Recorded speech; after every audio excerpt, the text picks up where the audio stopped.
ఎవరైతే భోగి రోజు నేను ఒక పరిహారం చెప్తాను, అది చేస్తే సంపూర్ణ దారిద్ర్యం పోతుంది.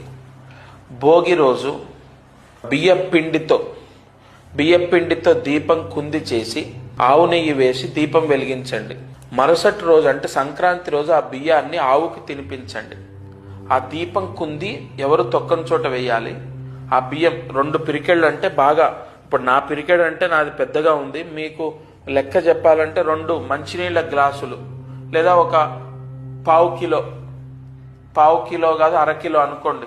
అరకిలో ఫిక్స్ అవుదాం, ఎందుకంటే 2 గ్లాసులు అంటే అరకిలో బియ్యం తీసుకొని అది ఒక ప్లేట్లో పోసుకొని భోగి రోజే చేయాలి.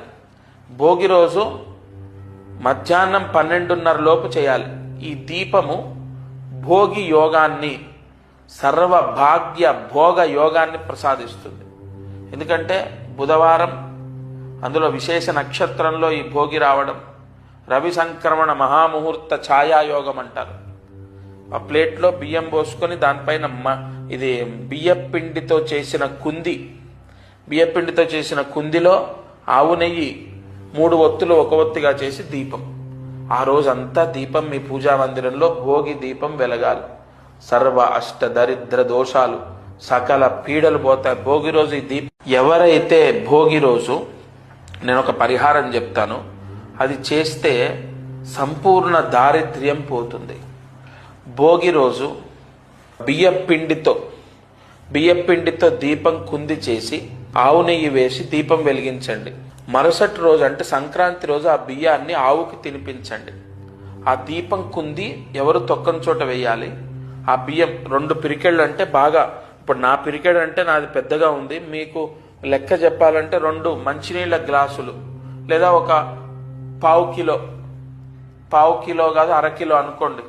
అరకిలో ఫిక్స్ అవుదాం, ఎందుకంటే 2 గ్లాసులు అంటే అరకిలో బియ్యం తీసుకొని అది ఒక ప్లేట్లో పోసుకొని భోగి రోజే చేయాలి. భోగి రోజు మధ్యాహ్నం 12:30 లోపు చేయాలి.